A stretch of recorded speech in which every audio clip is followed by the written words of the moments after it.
18వ తారీఖు పునరుద్ధాన దినమందు జరుగుతున్నటువంటి రెండవ ఆరాధనలో మనందరం కూడా ఈ రీతిగా దేవుని నామాన్ని స్తుతించి గణపరిచి ఆరాధించడానికి, అమూల్యమైన అద్భుతమైన దేవుని వాక్యమును ధ్యానించడానికి దేవుడు మనకిచ్చినటువంటి మంచి సమయాన్ని బట్టి అందరం కూడా రెండు చేతులు దేవుని తట్టు ఎత్తి దేవుని సన్నిధిలో ప్రార్థన చేద్దాం. ప్రభువా, అమూల్యమైన అద్భుతమైన నీ మాటలు వినే ధన్యత మీరు మాకు అనుగ్రహించారు నాయన. ఈ పునరుద్ధాన దినమందు ప్రభువా, నీ పరిశుద్ధ మందిరములో కూడుకుని నేను ఆరాధించే యోగ్యత మీరు మాకు దయచేసినందుకే మీకు స్తోత్రాలయ్యా. అనేక మంది అనారోగ్యాల చేత బాధపడుతూ హాస్పిటల్లో పడి కొట్టుమిట్టాడుతూ ఉన్నారు తండ్రి. ఎన్నో వేల రూపాయలు ఖర్చు పెట్టినా స్వస్థత లేక తండ్రి ఎంతో ఇబ్బందికరమైన పరిస్థితుల్లో భయాందోళనతో బ్రతుకుతున్నారు నాయన. కేవలం నీ కృపను బట్టి నాయన మాకు అనారోగ్యాల నుండి విడిపించారు, మాకు క్షేమమును అనుగ్రహిస్తూ ఉన్నారు, మమ్మల్ని కాపాడుచున్నారు తండ్రి. నీకు వందనాలు. మేమేదో నీతిమంతులమని భక్తుపరులమని కాదు కానీ కేవలం ప్రభువా నీ ఉచితమైన కృపను మా ఎడల విస్తరింపజేసి మా పట్ల మీరు చూపుచున్నటువంటి మీ కనికరాన్ని బట్టి మీకు వందనాలు నాయన అని అందరం కూడా దేవుని సన్నిధిలో ప్రార్థన చేద్దాం. ఇంతవరకు చక్కని పాటల ద్వారా ప్రభునామాన్ని మహిమపరిచినటువంటి మనము ఈ సమయంలో ఆయన మనతో మాట్లాడబోతూ ఉండగా, ప్రభువా నీ దాసురాలనైనా నేను నీ మాట వినడానికి సిద్ధంగా ఉన్నాను నాయన. సెలవివ్వండి ప్రభువా, మమ్మలను దర్శించండి తండ్రి, మాతో మీరు మాట్లాడండి ప్రభువా అని అందరం కూడా ప్రభు సన్నిధిలో ప్రార్థన చేద్దాం. పరిశుద్ధుడా, ప్రేమ కలిగిన మా ప్రియ పరలోకపు తండ్రి, మీ పరిశుద్ధమైన పాదములకు లెక్కలేని స్తుతులు స్తోత్రాలు వందనాలు చెల్లిస్తున్నాం నాయన. 2024 సంవత్సరంలో ఆగస్టు నెల 18వ తారీఖు పునరుద్ధాన దినమందు జరుగుతున్నటువంటి రెండవ ఆరాధనలో మేమందరం కూడా నీ పరిశుద్ధ మందిరములో కూడుకొని ఇప్పటి వరకు పాటల ద్వారా మీ నామాన్ని మహిమపరచడానికి మీ కృపను అనుగ్రహించినందుకే మీకు స్తోత్రాలయ్యా. ఈ సమయంలో దూర ప్రాంతం నుండి మీ దాసుని క్షేమంగా మా మధ్యలోనికి నడిపించిన విధానం బట్టి నీకు వందనాలు చెల్లిస్తూ ఉన్నాం. ప్రభువా, ఇదిగో మీ దాసుడు మీ పక్షాన్ని నిలబడుతూ ఉండగా మీ దాసుని నోట మీ మాటలు ఉంచి అందరితో మీరు మాట్లాడండి. నీ మాటలు వినాలని, మేలు పొందాలని ఆసక్తితో నీ సన్నిధిలోకి వచ్చిన ఈ మీ ప్రియ బిడ్డలందరినీ మీరు ఆశీర్వదించండి నాయన. ఇంకా నువ్వు రావలసిన మా ప్రియులు ఎంతోమంది ఉన్నారు, వారందరినీ కూడా మీ సన్నిధిలోనికి నడిపించండి. ఆయా కారణములను బట్టి మీ సన్నిధిలోనికి రాలేకపోయినా దూరంగా ఉండి మీ మాటలు ఆలకిస్తున్న బిడ్డలను కూడా మీరే దర్శించి దీవించమని యేసు పరిశుద్ధ నామమున ప్రార్థిస్తున్నాము తండ్రి, ఆమేన్. మనందరం కూడా అదే రీతిగా లేచి నిలబడి ఉండి దేవుని పరిశుద్ధ గ్రంథంలో నుండి ధ్యానపాఠంగా దేవుని వాక్యాన్ని మనం చదువుకుందాము. కీర్తన గ్రంథం 78వ కీర్తన 37వ వచనం నుండి చివరి వరకు ఉన్న వాక్య భాగాన్ని మన మధ్యలో ఉన్న నిహారిక వచ్చి చదువుతూ ఉన్నప్పుడు అందరం ఉత్తర ప్రత్యుత్తర రీతిగా దేవుని యొక్క వాక్యాన్ని మనం చదువుకుందాం. కీర్తన గ్రంథం 78వ కీర్తన 37వ వచనం నుండి చివరి వరకు ఉన్న వాక్య భాగాన్ని ఉత్తర ప్రత్యుత్తర రీతిగా చదువుకుందాం. 78వ కీర్తన 37వ వచనం. నోటి మాటతో వారు ఆయనను ముఖస్తుతి చేసిరి, తమ నాలుకలతో ఆయన యొద్ద బొంకిరి. అయితే ఆయన వాత్సల్య సంపూర్ణుడై వారిని నశింపజేయక వారి దోషము పరిహరించువాడు. తన ఉగ్రతను ఏమాత్రమును రేపుకొనక పలుమారు కోపము అణుచుకునివాడు. కాగా వారు కేవలము శరీరులై ఉన్నారనియు విసరి వెళ్ళి మరలి రాని గాలివలేనున్నారనియు ఆయన జ్ఞాపకము చేసుకొనెను. అరణ్యమున వారు ఆయన మీద ఎన్ని మారులో తిరుగుబడిరి, ఎడారి యందు ఆయనను ఎన్ని మారులో దుఃఖపెట్టిరి. మాటి మాటికి వారు దేవుని శోధించిరి, మాటి మాటికి ఇశ్రాయేలు పరిశుద్ధ దేవునికి సంతాపము కలిగించిరి. ఆయన బాహుబలమునైనను విరోధుల చేతిలో నుండి ఆయన తమను విమోచించిన దినమునైనను వారు స్మరణకు తెచ్చుకొనలేదు. ఐగుప్తులో తన సూచక క్రియలను, సోయాను క్షేత్రమందు తన అద్భుతములను ఆయన చూపిన దినమును వారు జ్ఞప్తికి తెచ్చుకొనలేదు. ఐగుప్తీయులు త్రాగలేకుండా నైలు నది కాలువలను వారి ప్రవాహ జలములను ఆయన రక్తముగా మార్చెను. ఆయన వారి మీదికి జోరీగలను గుంపుగా విడిచెను, అవి వారిని తినివేసెను. కప్పలను విడిచెను, అవి వారిని నాశనము చేసెను. ఆయన వారి పంటను చీడపురుగులకిచ్చెను, వారి కష్ట ఫలములను మిడతలకు అప్పగించెను. వడగండ్ల చేత వారి ద్రాక్ష తీగలను, హిమము చేత వారి మేడి చెట్లను ఆయన పాడు చేసెను. వారి పశువులను వడగండ్ల పాలు చేసెను, వారి మందలను పిడుగుల పాలు చేసెను. ఆయన ఉపద్రవము కలుగజేయ దూతల సేనగా తన కోపాగ్నిని, ఉగ్రతను, మహోగ్రతను, శ్రమను వారి మీద విడిచెను. తన కోపమునకు ఆయన త్రోవ చదును చేసెను. మరణము నుండి వారి ప్రాణమును తప్పింపక వారి జీవమును తెగులునకు అప్పగించెను. ఐగుప్తులోని జ్యేష్ఠులందరినీ, హాము గుడారములోనున్న బలప్రారంభమైన ప్రథమ సంతానమును ఆయన సంహరించెను. అయితే గొర్రెల వలె ఆయన తన ప్రజలను తోడుకొని పోయెను. ఒకడు మందను నడిపించినట్లు అరణ్యములో ఆయన వారిని నడిపించెను. వారు భయపడకుండా ఆయన వారిని సురక్షితముగా నడిపించెను. వారి శత్రువులను సముద్రములో ముంచివేసెను.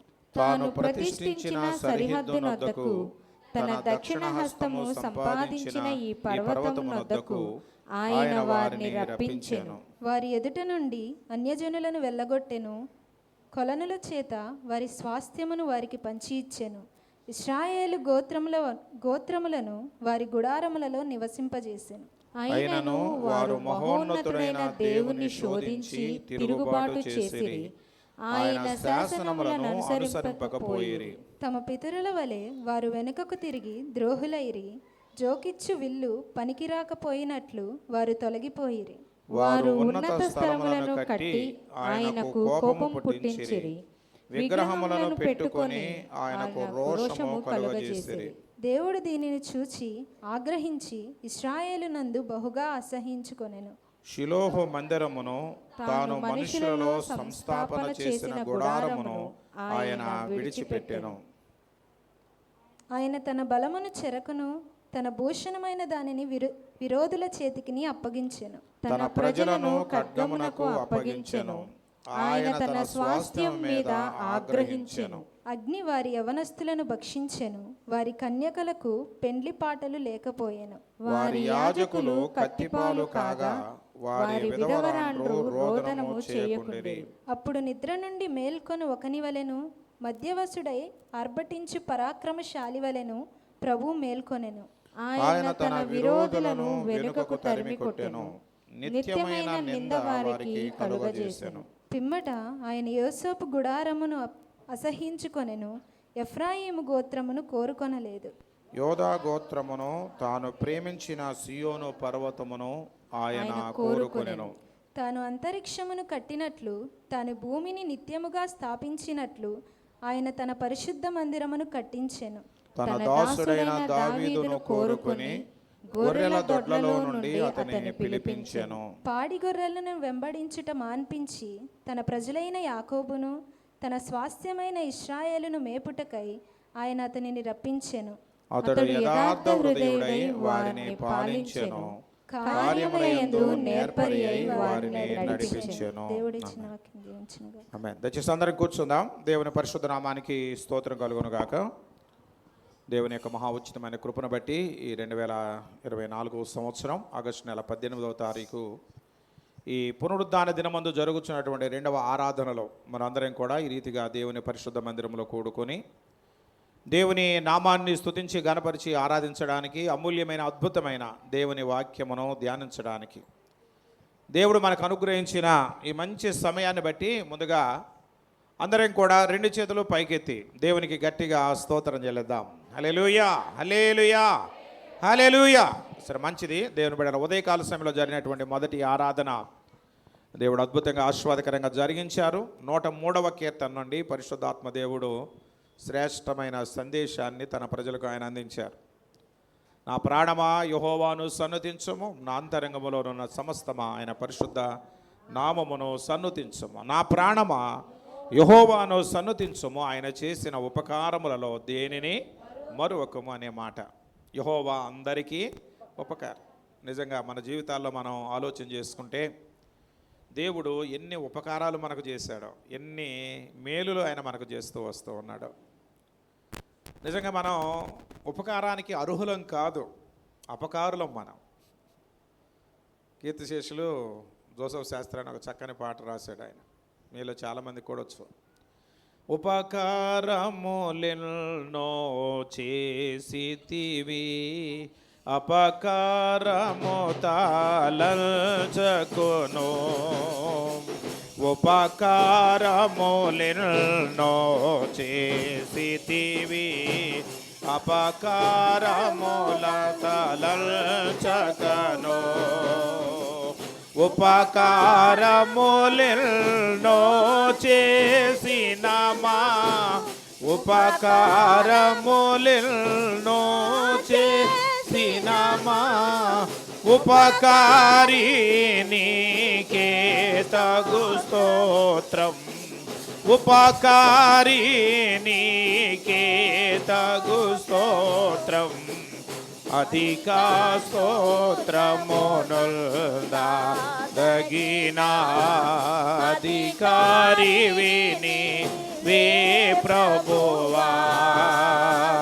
అధిక స్తోత్రమునుల్దా దగిన అధికారి విని వే ప్రభువా. హల్లెలూయా. అందరు రెండు చేతులు పైకెత్తి దేవునికి స్తోత్రం చెబుదాం. హల్లెలూయా. ఈ రీతిగా చేతులు ఎత్తి దేవుని స్తుతించగలుగుతున్నామన్నా కూడా ఆయన చేసిన ఉపకారమే. అవునంటారు కాదంటారా?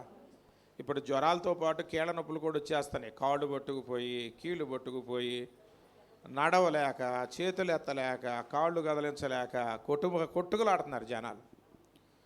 హాస్పిటల్లో చూడండి, ఏదో పెద్ద పెద్ద హాస్పిటలే కదా, ఆర్ఎంపీ పిఎంపీ డాక్టర్ల దగ్గర కూడా అసలు ఎట్లా ఉంటున్నారంటే జనాలు అట్లా ఉంటున్నారు. ఆ విజయవాడ రోడ్లో ఎవరో ఒక ఆయన ఉన్నాడు, అసలు రోడ్డు కూడా స్తంభించిపోయినట్లుగా దేవుని బిడ్డల ప్రజలు అక్కడ అంతగా గుమ్మిగొడతా ఉన్నారు వారికి ఉన్నటువంటి బలహీనతలను బట్టి. నిజంగా దేవుని బిడ్డలారా, ఈరోజు మనం అందరం కూడా ఆరోగ్యవంతులుగా ఉండి జ్వరాల పడకుండా పడినా దేవుడు స్వస్థపరిచి, కీళ్ళ నొప్పులు రాకుండా వచ్చినా దేవుడు వాటిని తీసివేసి, ఈ రీతిగా దేవుని బిడ్డల ఆయన సన్నిధిలో ఆయన స్తుతించడానికి, ఆరాధించడానికి, అమూల్యమైన ఆయన మాటలు వినడానికి దేవుడు కృపనిచ్చారు. అందుకు దేవునికి ఎన్నో వందనాలు మనం చెల్లించాలి. దేవుడు చేసిన ఉపకారాలు ఇవన్నీ కూడా, ఆయన చేసిన ఉపకారాలు. ఆయన ప్రజలకు ఆయన ఉపకారం చేసే దేవుడు, కీడు చేసేవాడు కాదు మనకు. కాబట్టి ఆయన చేసిన ఉపకారములను మనం ఎల్లప్పుడూ కూడా జ్ఞాపకం చేసుకోవాలట, మరిచిపోకూడదు. ఇప్పుడు చదవబడినటువంటి లేఖన భాగంలో మనం గమనించినప్పుడు దేవుడు చేసిన కార్యాలను వారు మరిచిపోయారట. వారు జ్ఞాపకములోనికి తెచ్చుకోలేదు అని వ్రాయబడుతూ ఉంది. దేవుడు వారిని పోషించిన విధానం కానివ్వండి, వారిని కాపాడి సంరక్షించిన విధానాన్ని కూడా వారు మరిచిపోయారు అని దేవుని వాక్యంలో మనం చూస్తాం. ఎవరు వీరంటే దేవుని ప్రజలే. దేవుడు వారికి తోడుగా ఉండి నడిపిస్తూ ఉన్నప్పుడు ఉపకారములు అనుభవిస్తూనే ఉన్నారు, మేలును అనుభవిస్తూనే ఉన్నారు, మర్చిపోతూ ఉన్నారు. దేవుణ్ణి మనం ఎప్పుడు స్తుతించగలమంటే ఆయన చేసిన ఉపకారాలను మనం మరువనప్పుడు, మర్చిపోకుండా ఉండినప్పుడు దేవుణ్ణి స్తుతించగలుగుతాము దేవుని బిడ్డలారా.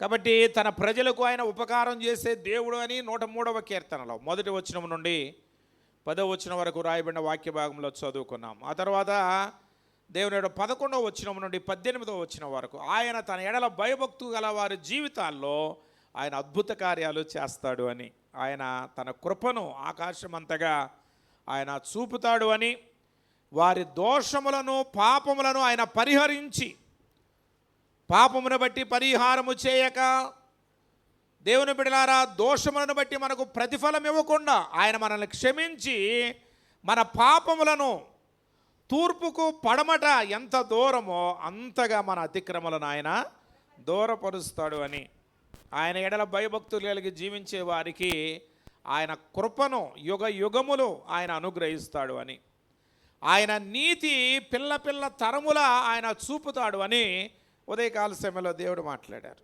అలాగే దేవుని బిడ్డల ఆయన చేసిన ఉపకారములను బట్టి, ఆయన ఎడల భయభక్తులు కలిగి జీవిస్తున్న మన పట్ల ఆయన చేసిన కార్యములను బట్టి మనం ఎల్లప్పుడూ కూడా ఆయనను స్తుతించి సన్నుతించి ఆయన నామాన్ని ఘనపరుచు వారముగా ఉండాలి అని చివరి వచనాల్లో, అంటే 19వ వచనం నుండి 22వ వచనం వరకు రాయబడినటువంటి వాక్య భాగంలో 103వ కీర్తనలో ఉదయకాల సమయంలో ధ్యానం చేసుకోవడానికి దేవుడు కృపనిచ్చారు.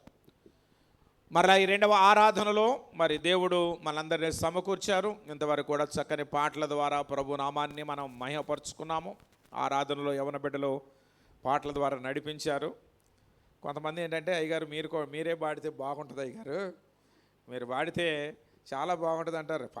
పాడటానికి అంటే నా ఉద్దేశం ఏంటంటే సంఘానికి వచ్చిన వారికి దేవుడిచ్చినటువంటి తలాంతులను ఉపయోగించుకోవాలి. అది నేను పాడగలను, ప్రార్థన చేయగలను, డ్రమ్ము కొట్టగలను, వాక్యం చెప్పగలను, అన్నీ చేయగలను. దేవుడిచ్చినటువంటి కృప అది. అయితే వీళ్ళని కూడా తయారు చేయాలి. అర్థమవుతుందా?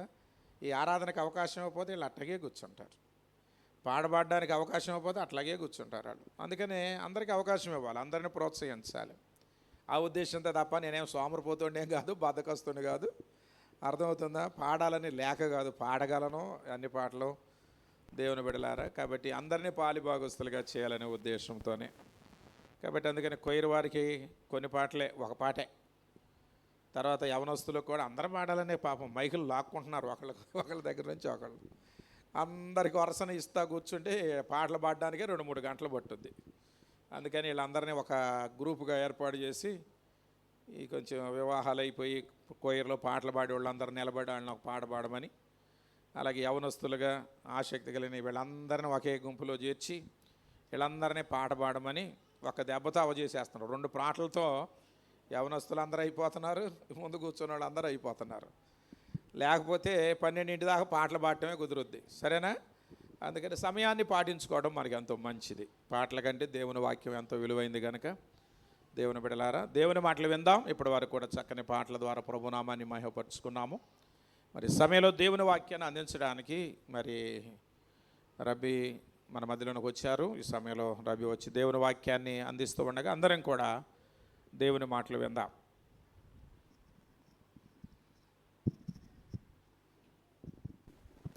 ముందుగా ఈ సమయాన్ని ఇచ్చిన దేవునికి, అయ్యగారికి, ఇప్పుడు వచ్చిన మీ అందరికి కూడా వందనాలు చెల్లించుకుంటున్నాను. అందరు బాగున్నారని నేను ఆశపడతా ఉన్నాను. ఈ మధ్య అయ్యగారు చెప్పినట్లు జ్వరాలు చాలా ఎక్కువైనాయి. నేను రాత్రి మా అత్తగారికి బాగోక జ్వరాలకు అక్కడ హాస్పిటల్కి వెళ్తే దగ్గర కార్లు బండ్లు, ఒక చిన్న హాస్పిటల్ అది, దగ్గర 50 మంది పైనే తల్లిదండ్రులు, అదేవిధంగా చిన్న పిల్లలు జ్వరాలతో బాధపడుతున్నారని చూసాము. అదేవిధంగా ఇప్పుడు ఎక్కువగా చూస్తుంది ఏంటంటే కొంతమందికి జ్వరం వల్ల ముఖం మీద నల్ల మచ్చలు వస్తున్నాయి, ముక్కు మాడిపోవడం, మొహం మాడిపోవడం, ఇవన్నీ జరుగుతూ ఉన్నాయి. దేవుడు మనల్ని మాత్రం ఎటువంటి ఇబ్బందులు లేకుండా ఇంకా మనల్ని మంచి ఆరోగ్యాన్ని ఇచ్చి సజీవ లెక్కలో ఉంచి ఈరోజు ఆ ఆరాధనలో పాల్గొనే కృపనించిన దేవునికి ఒకసారి స్తోత్రాలు చెల్లించుకుందామా? హల్లెలూయా, హల్లెలూయా. దేవుడు మనకి జ్ఞానాన్ని ఇచ్చాడు కాబట్టి ఆ జ్ఞానాన్ని సరైన రీతిలో మనం కనుక వాడుకుంటే ఎటువంటి ఇబ్బందులు, అనారోగ్యాలు నుండి అయినా సరే మనం తప్పించుకోవచ్చు. చిన్న నియమాలు పాటిస్తే మనం ఈ జ్వరాల నుండి బయటపడతా ఉంటాం. అయ్యగారు ప్రతి వారం వాక్యం తర్వాత చెప్తా ఉన్నారు, శుభ్రం చేసుకునే పరిసరాలని, ఆశా వర్కర్లు కొన్ని నియమాలు చెప్తున్నారు, వాటిని పాటించండి అని చెప్తా ఉన్నారు. వాటిని కనుక మనం ఈ వర్షాకాలం కనుక సరిగ్గా మనం పాటిస్తే ఖచ్చితంగా మన పిల్లలకు, అదేవిధంగా మనకు కూడా మంచి ఆరోగ్యం ఉంటుంది. సో ఇప్పుడు రాబోయే అనారోగ్యాలన్నీ కూడా దీర్ఘకాలంగా, ఇప్పుడు ప్రస్తుతానికి ఒక 2-3 రోజుల్లో పోయినా కూడా వాటి ప్రభావం తర్వాత చూపిస్తూ ఉన్నాయి. కాబట్టి మనం జాగ్రత్త వహించి జాగ్రత్తగా ఉండడానికి ప్రయత్నం చేద్దాం. ఈరోజు చాలా సమయం దగ్గర ఇప్పటికే 10:30 అవబోతూ ఉంది. 5 నిమిషాలు తక్కువ, 1:30 పాడారు మీరు పాటలు. అయ్యగారు అన్నట్లుగా 1:30 పాడారు. సరే, నాకు వాక్యానికి నిజం చెప్పాలంటే సమయాన్ని పాటించాలంటే అరగంటలో వాక్యాన్ని ముగించాలి, ప్రయత్నం చేస్తాను. వచ్చే వారం నుండి అరగంట పెంచండి, నాకు కొంచెం పెంచుతారా? పాటలు పాడతారా? సరే, వచ్చే వారం నుండి 11:30కి ఈ కోయర్ టీం ఎవరైతే ఉన్నారో వాళ్ళు 9:30కి స్టేజ్ ఎక్కడానికి ప్రయత్నం చేయండి. తర్వాత ఈ ఆరాధన చేయడంలోనే కానీ వాక్యం చదివే టైంకి కరెక్ట్గా నాకు 10 గంటలకి సమయం వస్తుంది. సరేనా? వచ్చే వారం నుండి అలా ప్రయత్నం చేద్దాం. ఈరోజు ఈ వారం నేను మీకు ఈ ప్రసంగి గ్రంథంలో నుండి 2వ అధ్యాయం 18వ వచనం నుండి 26వ వచనం వరకు మీకు ఈరోజు బోధించాలని నేను ఆశపడుతూ ఉన్నాను. అందరూ ఒకసారి బైబిల్ ఉన్నట్లయితే తీసి ఆ వచనాలు దగ్గర పెట్టుకొని చూడాలని నేను కోరుతా ఉన్నాను. మనం చూసుకున్నట్లయితే ఈరోజు ఈ వాక్యానికి నేను ఇచ్చిన అంశం ఏంటంటే దేవుడు లేని సంపాదన, దేవుణ్ణి మనం సంపాదించే దాంట్లో దేవుణ్ణి కనుక ఇంక్లూడ్ చేయకపోతే అది వ్యర్థం. దేవుడు లేని సంపాదన వ్యర్థం అని నేను ఈరోజు ప్రసంగానికి నేను టైటిల్ పెట్టాను. ఈరోజు ఇదే సొలొమోను ఏ విధంగా తన సంపాదన అంతా దేవుని లేకుండా వ్యర్థపరుచుకున్నాడు అన్న విషయాలు ఈరోజు మనం చూడబోతా ఉన్నాం. మనం దావీదు జీవితాన్ని కనుక చూసుకున్నట్లయితే సౌలు తర్వాత దావీదు ఇశ్రాయేలును పరిపాలించుకోవడానికి దావీదు ఎన్నుకొనబడ్డాడు. దావీదు జీవితం మనం చూసుకున్నట్లయితే చాలా వెనకబడిన ప్రాంతం నుండినే కానీ లేదా లో క్లాస్ ప్రొఫైల్, అంటే ఒక పేద కుటుంబం నుండి వచ్చాడని చెప్పేసి మనం అనుకోవచ్చు. ఎందుకంటే తను జీవితంలో చూసుకున్నప్పుడు అతను గొర్రెల కాపరి అని, తర్వాత గొర్రెలు కాచేవాడని చెప్పేసి, తర్వాత గొర్రెలు కాచే వెళ్ళే సమయంలో దేవుణ్ణి ఆరాధించాడని చెప్పేసి మనం ఎన్నో వాక్యాల్లో మనం చూస్తూ ఉంటాం. అయితే దావీదు ఎప్పుడైతే సింహాసనాన్ని అధిష్ఠించాడో, దావీదు పరిపాలించిన విధానాన్ని కనుక మనం చూసుకున్నట్లయితే, దావీదు అంట ప్రజలకు మేలు చేయడానికి పూనుకొని ప్రజలకు ఏదో ఒక విధంగా సహాయం చేయాలి. ప్రజలు వాళ్ళు ఉన్న పరిస్థితుల నుండి ఉన్నత స్థానానికి ఎదగాలని చెప్పేసి దావీదు ప్రయత్నం చేసి తను ఇశ్రాయేలీలను ఆ విధంగా పరిపాలించినట్లుగా మనం చూస్తూ ఉంటాం. దావీదు పరిపాలించిన సమయంలో కానానీయులు, ఈజిప్ట్లో ఉన్నవాళ్ళు, అదేవిధంగా బబులోనీయులు వాళ్ళు ఎక్కువగా అభివృద్ధి పొందినట్లు మన చరిత్రలో చూడొచ్చు. అయితే దావీదు నేను చెప్పినట్లుగా ఎక్కువగా ప్రజలు ఉన్న స్థితులను సరిచేయడానికి, ప్రజల్లో తక్కువగా బ్రతుకుతున్న ప్రజలను ఉన్నత స్థానంలోనికి ఉండడానికి ఈ దావీదు ఎక్కువగా ప్రయత్నం చేసినట్లుగా మనం చూస్తూ ఉంటాం. దానికి సపోర్టివ్గా నాకు మంచి వాక్యం ఈరోజు మనం చదివిన పాఠ్యభాగంలో దొరికింది.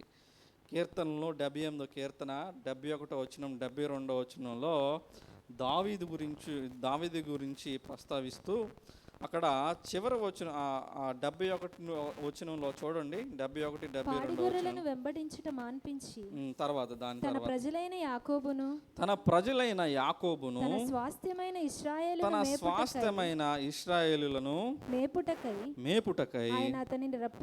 ఆయన అతనిని రప్పించెను. అతడు యథార్థ హృదయుడై వారిని పాలించెను, కార్యములయందు నేర్పరి అయి వారిని నడిపించెను అనుంది. చూసారా, దావీదు చేసిన పరిపాలన అంతా కూడా ప్రజలకు ఉపయోగకరంగా ఉందని మనం చూడొచ్చు. అయితే దావీదు జన్మించిన స్థలం చాలా దీనమైన, అంటే ఒక పూర్ బ్యాక్గ్రౌండ్లో, అంటే దీనుడై పుట్టినట్టుగా మనం చూడొచ్చు. అతని కుమారుడు దగ్గరకు వచ్చేసరికి, సొలొమోను పుట్టే సమయానికి వచ్చేసరికి దావీదు ఒక ఉన్నత స్థానంలో ఉన్నాడు కదా, రాజు అయిపోయాడు. అదేవిధంగా ఈ సొలొమోను పుట్టే సమయానికి సొలొమోను ఏ విధంగా పుట్టాడు? దావీదులాగా పుట్టాడా? లేదు. మంచి ఉన్నతమైన స్థానాల్లో, అంటే మంచి ధనవంతుడిగా పుట్టాడు సొలొమోను. అంటే రాయల్ ప్లేస్లో, అంటే మంచి కోటలో జన్మించాడని మనం చెప్పొచ్చు. రాజరికాన్ని అనుభవించాడని కూడా మనం చెప్పొచ్చు. అయితే అంతటి రాజరికాన్ని అనుభవించి ఆ రాజరికంలో పుట్టిన ఈ సొలొమోను అక్కడతో భోగాలను చూసి ఆగాడంటే లేదు. ఇంకా తన జీవితంలో ఏదో కొలత ఉంది, ఏదో కొదువుగా ఉందని చెప్పేసి తన జీవితంలో ఇంకా కొన్నిటిని అనుభవించి చూడాలని చెప్పేసి తన జీవితాన్ని అనుభవించడానికి ఎన్నో ప్రయత్నాలు చేసి చూసినట్లుగా మనం ముందు వారాల్లో ఎన్నో వచనాలు మనం చూసాం. అదేవిధంగా ఈ 2వ అధ్యాయంలో చూసుకున్నట్లయితే ఒకసారి నేను మీకు చెప్పాను, తన కన్నులను ఏది చూడాలనుకున్నాడో అది చూడడానికి వదిలేశాడంట. తన శరీరాన్ని కూడా తను ఏది అనుభవించాలనుకున్నాడో అది అనుభవించడానికి తను అలా ఫ్రీగా వదిలేసినట్లుగా మనం చూడొచ్చు. అతను ఎన్నో అనుభవాలు పొంది ఎంతో ఆశపడి ఎన్నో అనుభవించాలనుకున్నాడు కానీ తన జీవితానికి మంచి సాటిస్ఫాక్షన్ పొందాలనుకున్నాడు కానీ చిట్ట చివరకు అతను పలికిన ఒకే మాట ఏంటంటే, నేను ఇన్ని చూశాను, ఇన్ని చేశాను కానీ అన్నీ కూడా వ్యర్థమని పలికాడు. పలకండి, ఏమని పలికాడు? వ్యర్థమని పలికాడు. అయితే ఈ ప్రస్తుత కాలంలో కూడా మనం చూసుకున్నట్లయితే జనాలు వాళ్ళ ఉన్న జీవితాల్లో వాళ్ళ జీవితాన్ని వారి జీవితంలో కొన్ని నుండి తృప్తి పొందడానికి ఎన్నో విధాలైన ప్రయత్నాలు చేస్తూ ఉంటారు. అయితే ఈ ప్రసంగి గ్రంథంలో కొహెలెత్ అనే ఆ ప్రసంగికుడు ఎవరైతే ఉన్నాడో సొలొమోను జీవితాన్ని చూపిస్తూ, సొలొమోను ఇలానే మీకులాగానే ప్రయత్నం చేశాడండి, తన జీవితాన్ని తృప్తిపరచాలని చెప్పేసి ఎన్నో విధాల భోగాలను అనుభవించడానికి ప్రయత్నం చేశాడు. పైగా ప్రయత్నం చేయటమే కాకుండా అన్నీ అనుభవించాడు కూడా. కానీ ఇవన్నీ అనుభవించినా కూడా అతను ఆఖరికి పలికిన ఒకే పదం ఏంటంటే వ్యర్థమని పలికాడు. అయితే ఈరోజు మనం జీవించే జీవితాల్లో కూడా అటువంటి ఆశల వైపు మనం కనుక పరిగెట్టినట్లయితే అవన్నీ కూడా వ్యర్థంగా అయిపోతాయి అని చెప్పేసి ఈ ప్రసంగి గ్రంథం ఈ 2వ అధ్యాయంలో కొహెలెత్ మనకి ప్రసంగికుడు తెలియజేస్తున్నట్లుగా మనం చూస్తూ ఉంటాం. ఈ ప్రస్తుత కాలంలో జనాలందరూ కూడా ధనాన్ని ఎలా సంపాదించాలి, ఎలా తప్పులు చేసైనా సరే ధనం సంపాదించాలి, దానికి ఎన్ని అడ్డదారులు ఉంటే అన్ని అడ్డదారుల్లో ధనం సంపాదించడానికి ఎన్నో ప్రయత్నాలు చేస్తూ ఉంటారు. అదేవిధంగా ఈ ప్రస్తుత సమాజంలో చూస్తే కనుక ఎవరైతే డబ్బు ఎక్కువగా ఉంటుందో వారికే ఎక్కువ గౌరవాన్ని ఇస్తున్న సందర్భాలు ఇప్పుడు ఉన్నాయి. అవునా కాదండి? మీరు ఎవరన్నా దారిని పోయే దీనుడికి చాలా రెస్పెక్టబుల్గా మంచి గౌరవార్థంగా పలకరిస్తారా? పేరు సంపాదించి, లేదంటే కొన్నిసార్లు అయితే ఎరా ఒరే అని పలకరిస్తూ ఉంటాం. అదే కొంతమంది ఉంటారు, వాళ్ళ జీవితం ఎంత దరిద్రంగా ఉన్నా కూడా వాళ్ళ దగ్గర డబ్బు ఉందంటే వాళ్ళు మనతో పాటు ఉన్న వాళ్ళైనా, మనతో పాటు చదువుకున్న వాళ్ళైనా, చిన్నప్పుడు మనతో కలిసి ఆడుకున్న వాళ్ళైనా సరే పెద్దయ్యేసరికి ఏమని సంబోధిస్తాం వాళ్ళని? ఏవండి, బాగున్నారా అండి, అయ్యగారు, లేకపోతే వాళ్ళున్న అధికారాన్ని బట్టి, వాళ్ళకున్న స్థితిని బట్టి కొన్ని గౌరవార్థమైన పదాలు ఉపయోగించి వాళ్ళని సంబోధిస్తూ మాట్లాడుతూ ఉంటాం. ఒకరోజు మేము అయ్యగారు కారు కొనాలనుకున్నప్పుడు కియా షోరూమ్కి వెళ్ళారంట విజయవాడలో. కియా షోరూము, దాని పక్కనే సుజుకి షోరూమ్ కూడా ఉంది. అయితే ఆ టైంలో 2000 నాకు తెలిసి 21 అనుకుంటా, ఆ సమయంలో కియా సోనెట్ అని ఒక చిన్న కారు విడుదలైంది. అయితే నేను అప్పుడు అయ్యగారికి చెప్పాను, అది కొనండి డాడీ, అది చాలా బడ్జెట్ ఫ్రెండ్లీలో ఉంటుంది, అంటే మనకున్న దానికి వచ్చేస్తుంది డబ్బుకి, ఒకసారి అది చూడండి, సేఫ్టీ పరంగా ఫీచర్స్ పరంగా చాలా బాగుంది, ఒకసారి వెళ్ళి ఆ కార్ని చూడమంటే ఆ కార్ షోరూమ్కి అయ్యగారు ఒక బ్యాగ్ పట్టుకొని వెళ్ళారంట. అయితే అక్కడున్న సేల్స్ మ్యాన్ ఒక్కళ్ళు కూడా అయ్యగారిని వచ్చి పట్టించుకున్నది లేదు.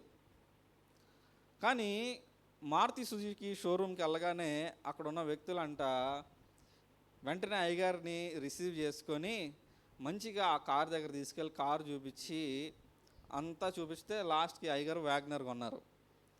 అక్కడ మనం చూసుకున్నట్లయితే మనిషి వస్త్రధారణను బట్టి మనిషికి విలువ అనేది ఇస్తూ ఉన్న సమాజంలో మనం ఇప్పుడు బ్రతుకుతూ ఉన్నాం. మనం కనుక మంచిగా కనిపిస్తే ఏమంటారంటే, అబ్బాయి ఈ వ్యక్తి మంచి వ్యక్తిరా. ప్రస్తుతానికి నా అవతారం చూసుకున్నట్లయితే బయట ప్రస్తుతం ఉన్న ఎవరు పలికినా కూడా నిన్న అయ్యగారు అంటే ఎవరన్నా నమ్ముతారా? చెప్పండి, నన్ను అయ్యగారు అంటే ఎవరన్నా నమ్ముతారా? నమ్మరు. అదే నేను కనుక మంచి క్రాఫ్ వేసుకొని పక్కకు దూకొని మంచిగా వైట్ షర్టు బ్లాక్ ప్యాంట్ వేసుకొని కనుక వస్తే ఏమని చేస్తారు? తెలియనోడు కూడా చెప్తాడు వందనాలని. నేను దీనికి నా థియాలజికల్ స్టడీస్ స్టార్ట్ చేసినప్పటి నుండి దీనికి నేను వ్యతిరేకం. ఎందుకని అయ్యగారు అంటే ఇలానే ఎందుకు ఉండాలి? అతనికి నచ్చినట్లుగా అంటే మోడర్న్ డ్రెస్లో ఉండకూడదా? జీన్స్ ప్యాంట్లు వేసుకోకూడదు అయ్యగారులు? కొంతమంది వెళ్తే జీన్స్ ప్యాంట్లు వేసుకోవద్దు అని చెప్తారు, కొంతమంది ఇలా వేసుకోవద్దు అంటారు, కాలర్లెస్ వేసుకోవద్దు అంటారు.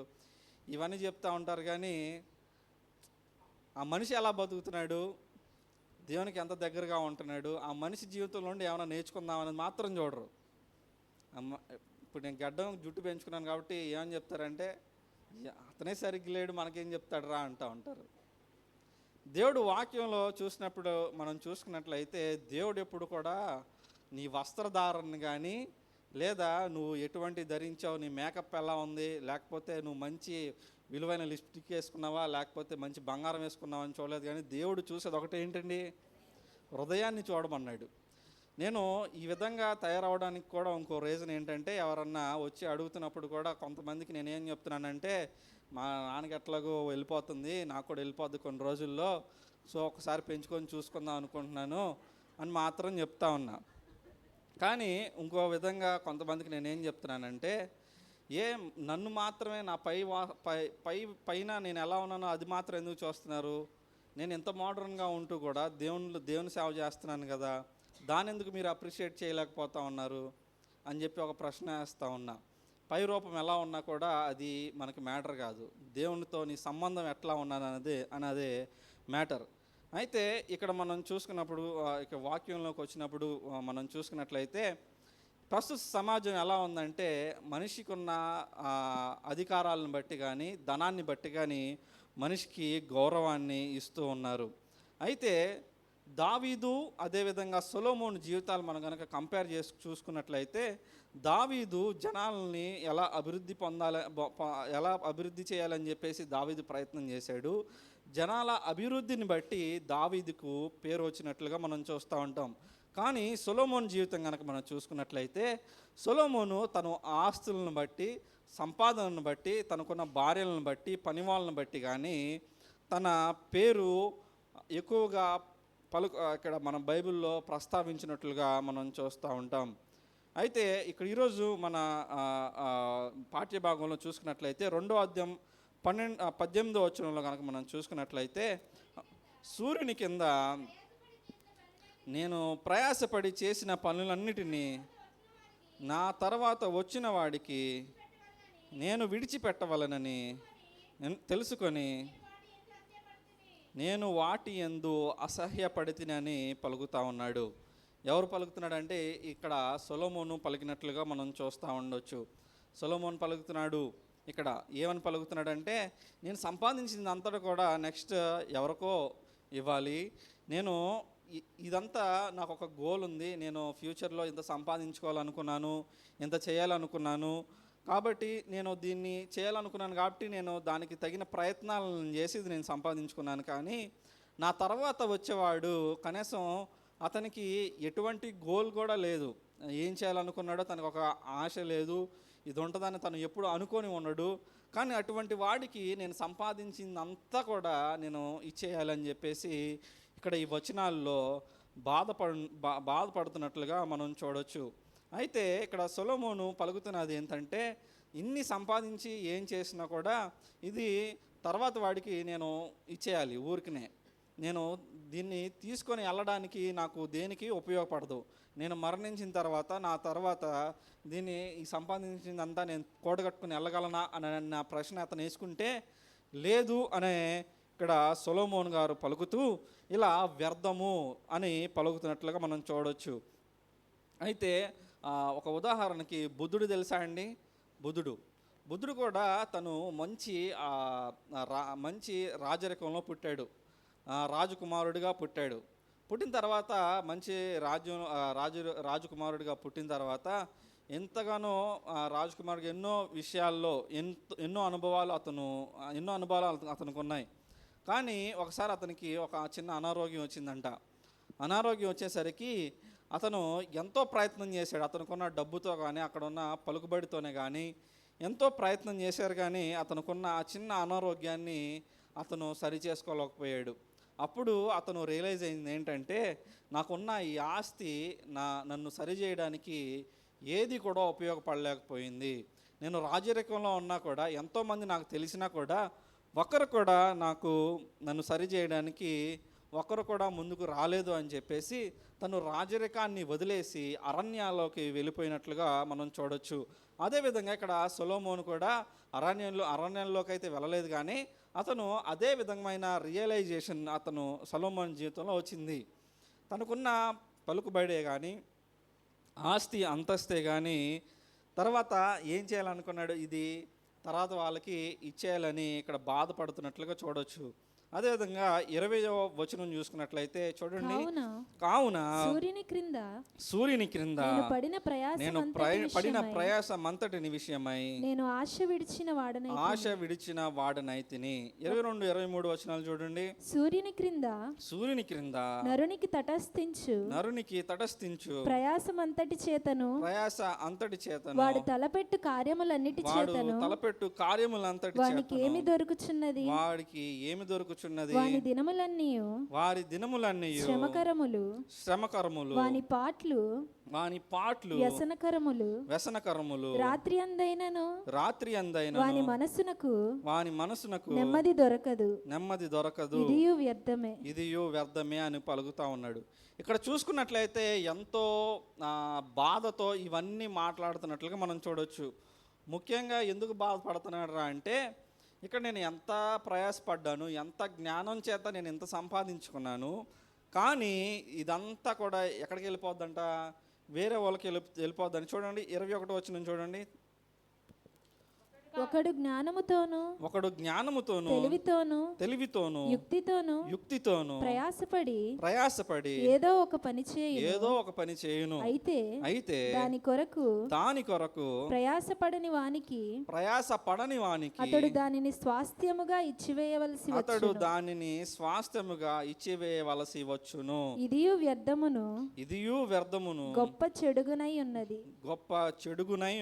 19వ వచనంలో చూడండి. ఇప్పుడు వాడు జ్ఞానము గలవాడై ఉండునో బుద్ధిహీనుడై ఉండునో అది ఎవరికి తెలియను. అయితే సూర్యుని క్రింద నేను ప్రయాసపడి జ్ఞానము చేత సంపాదించుకున్న నా కష్ట ఫలమంతటి మీద వాడు అధికారి అయి ఉండును. ఇదియును వ్యర్థమే అని పలుకుతా ఉన్నాడు. చూడండి, సొలొమోను బాధపడుతున్నది ఎవరి కోసం చెప్పండి?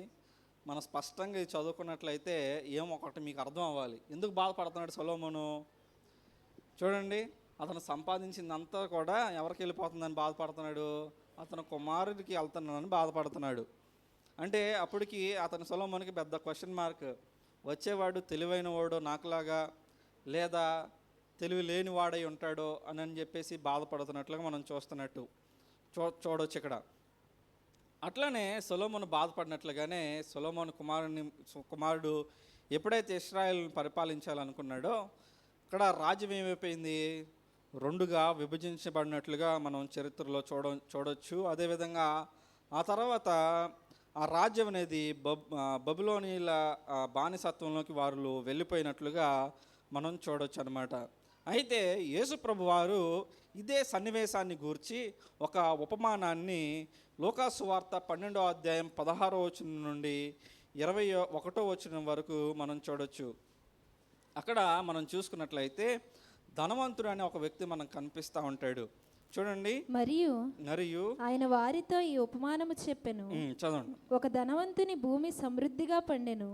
అప్పుడతడు, నా పంట సమకూర్చుకొనుటకు నాకు స్థలము చాలదు గనుక నేనేమి చేతునని తనలో తాను ఆలోచించుకొని, నేను ఇలాగు చేతును, నా కొట్లు విప్పి వాటికంటే గొప్ప వాటిని కట్టించి అందులో నా ధాన్యం అంతటిని 20వ వచనం చూద్దాం ఒకసారి, చివరికి వెళ్ళిపోదాం.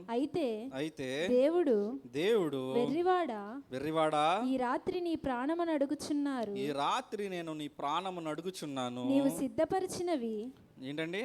నీవు సిద్ధపరిచినవి ఎవరిని వగును అని అతనితో చెప్పాను అని పలుకుతా ఉంటాడు యేసుప్రభు వారు.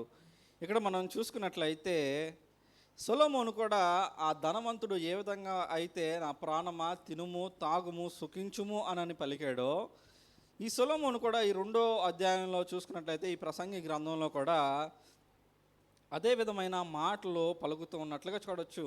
చూసుకున్నట్లయితే తను ద్రాక్షరసం తాగడం చూడొచ్చు. తినుము అన్నాడు, త్రాగుము అన్నాడు, తర్వాత సుఖించుము అనే మాటలు తన జీవితంలో కనిపిస్తాయి మనకి. అదే విధమైన మాటలు ఇక్కడ లోకాసువార్తలో ధనవంతుడు కూడా పలికాడు. పలికినప్పుడు దేవుడు లాస్ట్లో ఒకే మాట అన్నాడు. ఏమన్నాడు? వెర్రివాడా అని పిలిచి, నువ్వు సంపాదించిందంతా కూడా ఇది బాగానే ఉందిరా, కానీ ఇప్పుడు నేను నిన్ను నా దగ్గరకు పిలుస్తూ ఉన్నాను. నువ్వేదైతే నువ్వు తినాలనుకున్నావో, ఏదైతే తాగాలనుకున్నావో, దేని గురించి అయితే నువ్వు సంపాదించుకున్నావో, దాని నుండి నువ్వు సుఖాన్ని పొందాలనుకున్నావో, ఇదంతా నువ్వేం చేస్తావు అన్న ఒక ప్రశ్న అక్కడ ధనవంతునికి ఇచ్చినట్లుగా మనం చూస్తూ ఉంటాం. ఇదే లోకాసువార్త 21వ చూసుకున్నట్లయితే ఇక్కడ మంచి మాట కనిపిస్తూ ఉంటుంది. చూడండి 21వ వచనం గట్టి చదవాలి. అప్పుడు యూదయాలో ఉండువారు 12వ అధ్యాయం 21వ వచనం. దేవుని ఎడల ధనవంతుడు కాక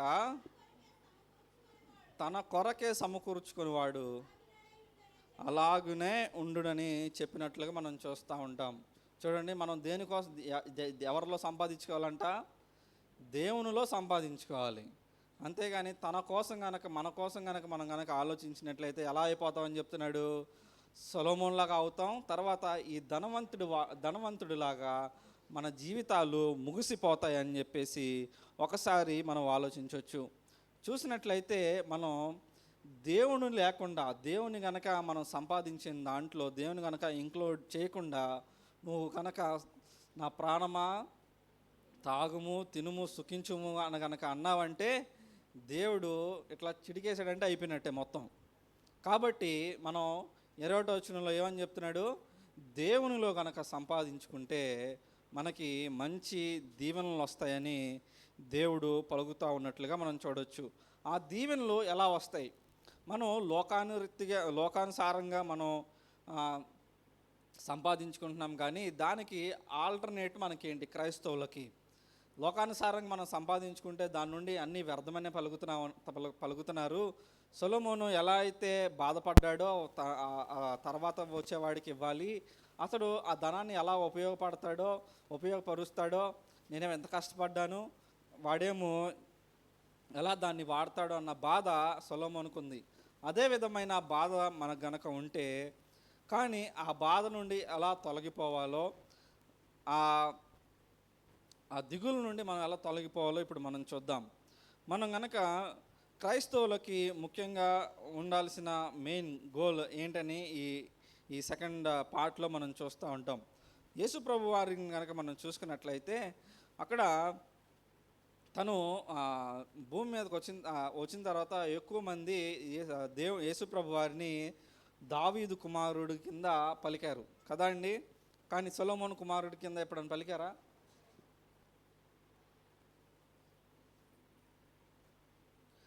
అదేంటండి, సొలొమోను దావీదు కంటే ఇంకా ఎక్కువ గొప్ప పనులు చేశాడు కదా. సొలొమోను చాలా తెలివిగలవాడు, ఒక గొప్ప మందిరాన్ని కట్టినవాడు. యూదులకు అది చాలా ఒక గొప్ప కట్టడం అది వాళ్ళకి. అదేవిధంగా సొలొమోను జీవితం కనుక చూసుకున్నట్లయితే తను ఎన్నో విధాల అయిన సుఖాలను అతను అనుభవించిన వాడిగా గొప్ప వ్యక్తిగా మనం చూసాము. కానీ యేసు ప్రభు వారు మాత్రం దావీదు కుమారుడుగానే ఎందుకు పిలువబడ్డాడు అన్న ప్రశ్న మనకు ఉంటుంది. యేసు ప్రభు వారు ఈ సొలొమోను గురించి ప్రస్తావిస్తూ సొలొమోన్ని తను అడవి గడ్డి అని పోల్చి చెప్పారు. చూడండి, మత్తయి సువార్త 6వ అధ్యాయం 29-30 వచనాల్లో చూసుకున్నట్లయితే సొలొమోన్ని అడవి గడ్డి కింద పోల్చినట్లుగా మనం చూస్తూ ఉంటాం. అయినను చదవద్దు. సొలొమోను జీవితాన్ని కనుక మనం చూసుకున్నట్లయితే అక్కడ సొలొమోను ఎంతో సంపాదన కూర్చుకున్న వాడిగా, అదేవిధంగా తన జ్ఞానాన్ని ఉపయోగించి ఎంతో కొన్ని పాలసీస్ చేసి ఇప్పుడు ఫరో కుమార్తెను పెళ్లి చేసుకొని కొంత భూమిని సంపాదించుకోవడంలోనే కానీ, తర్వాత ఈ మందిర నిర్మాణంలో చెట్లు తెచ్చుకోవడానికి ఎన్నో విధాలైన పనులు తను చేసి ఎంతో ధనాన్ని సమకూర్చుకున్నాడు. కానీ అక్కడ చూడని విషయం ఒకటి ఉంది. ఏంటంటే అతను ఎంతో ట్యాక్స్ తన ప్రజల మీద విధించినట్లుగా మనం ఇంతకుముందు చరిత్ర గురించి మాట్లాడుకున్నప్పుడు మనం విన్నాం. అయితే ఈ ట్యాక్స్ కట్టే టైంలో ఎవరైతే పేదవాళ్ళు ఉన్నారో వాళ్ళు ట్యాక్స్ కట్టేసరికి వాళ్ళ దగ్గర ఇంకా ఏం మిగిలేదు కాదంట. అదేవిధంగా ఎవరైతే తక్కువగా అంటే ఒక మిడిల్ క్లాస్లో కానీ పూర్ బ్యాక్గ్రౌండ్లో బ్రతుకుతూ ఉన్నారో వాళ్ళకి ఈ ట్యాక్స్ కట్టే టైంకి ఎంతో ఇబ్బందిగా ఉండేదంట. మనం చూసుకున్నట్లయితే సొలొమోను పరిపాలించిన విధానాన్ని బట్టి ఎంతో సమకూర్చుకున్నాడన్న దాని గురించి ఆలోచిస్తాం, కానీ ఆ సమకూర్చే ప్రాసెస్లో ఎంతమంది ఇబ్బంది పడ్డారన్న విషయాన్ని ఎవరు కూడా ఆలోచించరు. యేసు ప్రభువారు దాన్ని చూసి అందుకే యేసు ప్రభువారు సొలొమోన్ని రిజెక్ట్ చేసి దావీదు కుమారుడిగా పిలిపించుకున్నట్లుగా మనం చూస్తూ ఉంటాం. మనం సొలొమోన్ జీవితాన్ని కనుక యేసు ప్రభు జీవితంలో మనం చూసుకున్నట్లయితే యేసు ప్రభు వారు ఈ భూమి మీదకి వచ్చినప్పుడు ఆయన ఎందుకని ఒక మంచి రాజకుటుంబంలో పుట్టాలనుకోలేదు? అనుకుంటే రాజకుటుంబంలోనే పుట్టొచ్చు కదా. ఎందుకని యేసు ప్రభు వారు పశువుల తొట్టులోనే జన్మించాలనుకున్నారు? మనిషి కుమారుడికి స్థలమైనను దొరకలేదు అన్న వాక్యం ఉంది కదా. ఎందుకు అలా యేసు ప్రభు వారు జన్మించాల్సి వచ్చిందని కనుక మనం చూసుకున్నట్లయితే యేసు ప్రభు వారికి అర్థమైంది ఏంటి, ఈ సంపాదనల వల్ల లేకపోతే భోగాల వల్ల కూడా వచ్చేది ఏమీ లేదని యేసు ప్రభు వారికి తెలుసు. కాబట్టి తన జీవితం ద్వారా ప్రజలకు దీనుడిగా తను నడిచే మార్గాన్ని బట్టి ఇతరులను ఎలా ప్రభావితం చేసి మంచి మార్గంలో ఉండాలో అతను నిరూపించాలని అనుకున్నాడు. అందుకే యేసు ప్రభు వారు మనందరినీ కూడా ఒక నూతనమైన జీవితాన్ని అలవాటు చేసుకొని యేసు ప్రభు మాదిరిగా మనం నడుచుకోవాలని ఆశపడ్డారు. చూడండి, మత్తయి సువార్త 6వ అధ్యాయం 19-20 వచనాలు చూడండి ఒకసారి. భూమి మీద మీ కొరకు ధనమును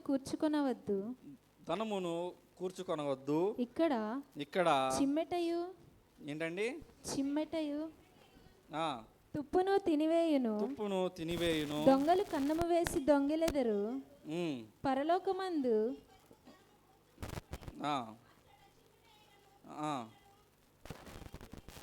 దానిని తినివేయదు. దొంగలు కూడా వాటిని దొంగలించలేరు అని ఇక్కడ పలుకుతూ ఉన్నారు. మనం ఏం చేయాలండి? ఏమని చెప్తా ఉన్నారు ఈ మత్తయి సువార్తలో యేసు ప్రభు వారు? మనం చూసుకున్నట్లయితే మనం ఇక్కడ సంపాదించే సంపద అంతా కూడా ఏమైపోద్ది అంటారు? తుప్పిపట్టి అది పాడైపోవచ్చు, లేకపోతే దొంగలు వచ్చి దాన్ని దోచుకొని వెళ్ళిపోవచ్చు. కానీ నువ్వు కనుక పరలోకమందు నువ్వు కనుక సంపదను కనుక కూర్చుకుంటే అది ఏమైపోదని చెప్పారు? దొంగలు ఎత్తుకెళ్ళారంట, తుప్పిపట్టి పాడవదంట. ఆ విధంగా నువ్వు సంపాదించుకున్నది అంతా కూడా ఎక్కడికి పోదు. నువ్వు పరలోకంలో ఉన్న దాని గురించి నువ్వు సంపాదించుకోవాలని చెప్పేసి ఇక్కడ యేసుప్రభు వారు పలుకుతూ ఉన్నట్లుగా మనం చూడొచ్చు. అయితే ఒక చిన్న ఉదాహరణ, 1998వ సంవత్సరంలో సల్మాన్ ఖాన్ గారు, తెలుసు కదా సల్మాన్ ఖాన్ హీరో, బాలీవుడ్ హీరో ఒక అతను ఉన్నారు. ఆయన ఒక జింకని చంపేసి 1998లో ఆ సంఘటన జరిగింది. అయితే ఆ జింకను చంపిన సమయంలో బిష్నాయ్ కమ్యూనిటీ అన్న వాళ్ళు ప్రత్యక్ష సాక్షులు అనమాట, సల్మాన్ ఖాన్ ఈ జింకను చంపాడు అన్నదానికి. అయితే ఎన్నో కోర్టులో కేసు నడిచింది, ఎన్నో సంవత్సరాల వరకు, దగ్గర 20 సంవత్సరాలు కేసు నడిచింది ఆ విషయం పైన. ఈ బిష్నాయ్ కమ్యూనిటీకి ఎన్నోసార్లు ఎన్నో విధాలైన డబ్బుని, ధనాన్ని, ఎన్నో విధాలైన ఇచ్చి కన్విన్స్ చేయడానికి చూశారు, కానీ వాళ్ళు మాత్రం ఎక్కడ కూడా తలవంచకుండా వాళ్ళు స్థిరంగా అతను చంపాడు అని గ్రేట్ స్టాండ్ తీసుకోవడం వల్ల 20 సంవత్సరాల తర్వాత అక్కడ సల్మాన్ ఖాన్కి ఆ పనిష్మెంట్ అనేది వచ్చింది. ఆ తర్వాత హజాబా అనే ఒక వ్యక్తి మంగళూరులో ఉంటారు.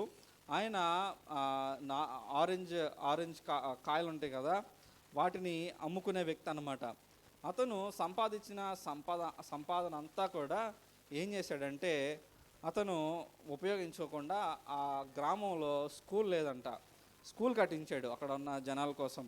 అతను చేసిన ఆ పనికి 2020 సంవత్సరంలో అతనికి పద్మశ్రీ అవార్డు కూడా అతనికి ఇచ్చినట్లుగా మనం చూడవచ్చు.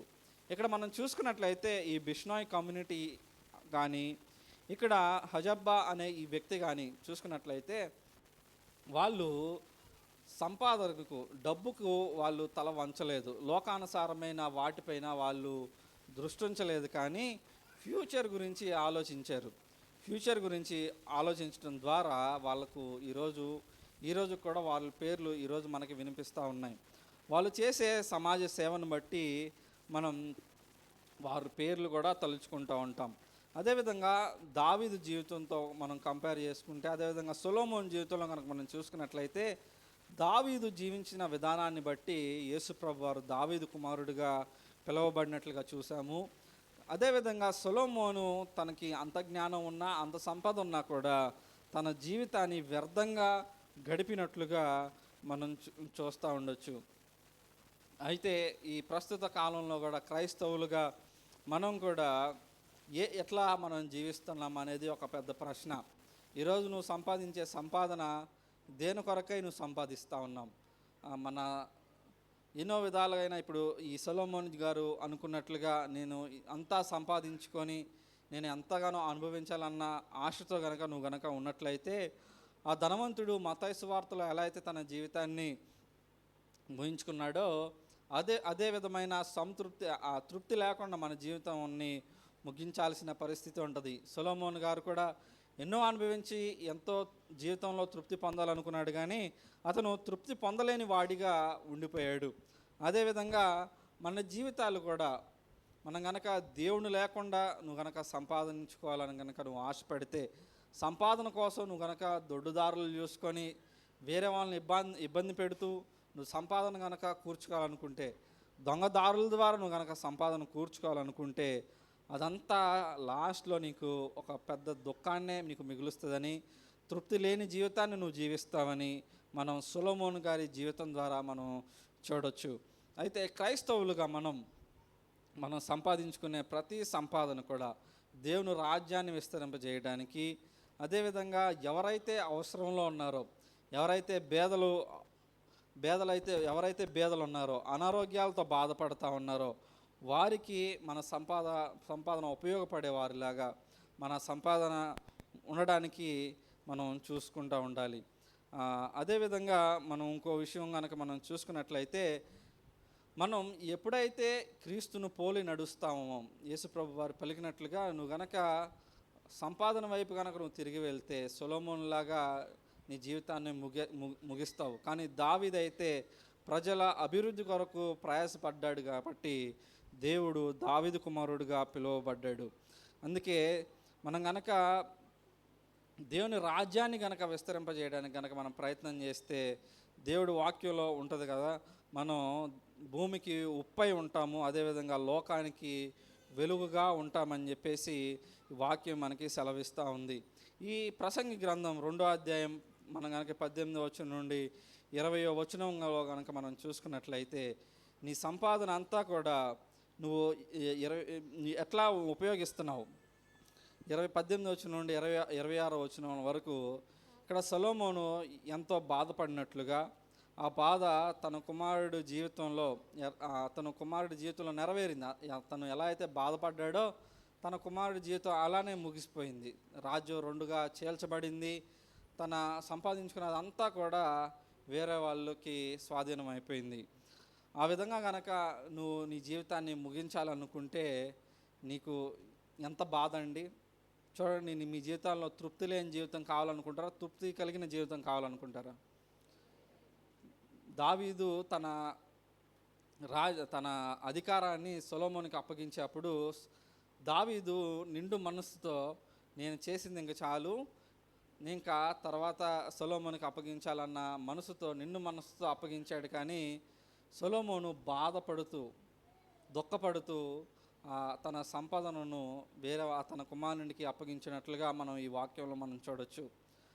అదే మనం గనక మనకున్న సంపాదనను మంచి పనులకి, దేవుని రాజ్య విస్తరణ కొరకు కనుక మనకు ఉపయోగించినట్లయితే దేవుడు పరలోకంలో మనకి దానికి తగిన ఫలాలను దాచి ఉంచాడని, మనం పడే ప్రయాస ఎప్పటికీ వ్యర్థం కాదని దేవుడు మనకి ఈ లోకాసువార్తలో ధనవంతుడి జీవితం ద్వారానే కానీ, ఆ తర్వాత యేసు ప్రభు వారి జీవితంలో కానీ మనం చూసుకున్నట్లయితే మనం ఆ జీవితాల నుండి మనం నేర్చుకోవచ్చు. కాబట్టి క్రైస్తవులుగా మనం ఈ లోకానికి నీ స్వార్థాన్ని నువ్వు చూసుకుంటూ ఇతరుల్ని మంచి కోరకుండా స్వార్థపరమైన జీవితాన్ని జీవించి వ్యర్థంగా నీ జీవితాన్ని గడపాలనుకుంటున్నావా?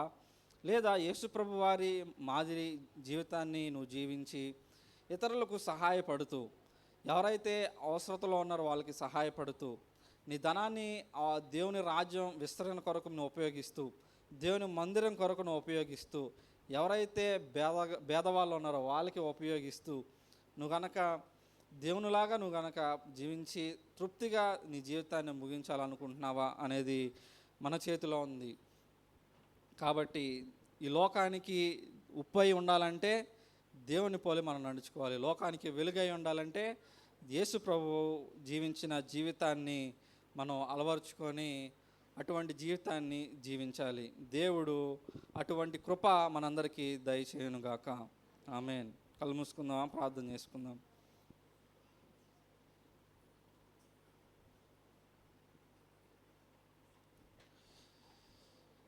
ఈరోజు వాక్యంలో మనం చూసుకున్నట్లు సొలొమోను తను సంపాదించిన సంపాదన అంతటిని కూడా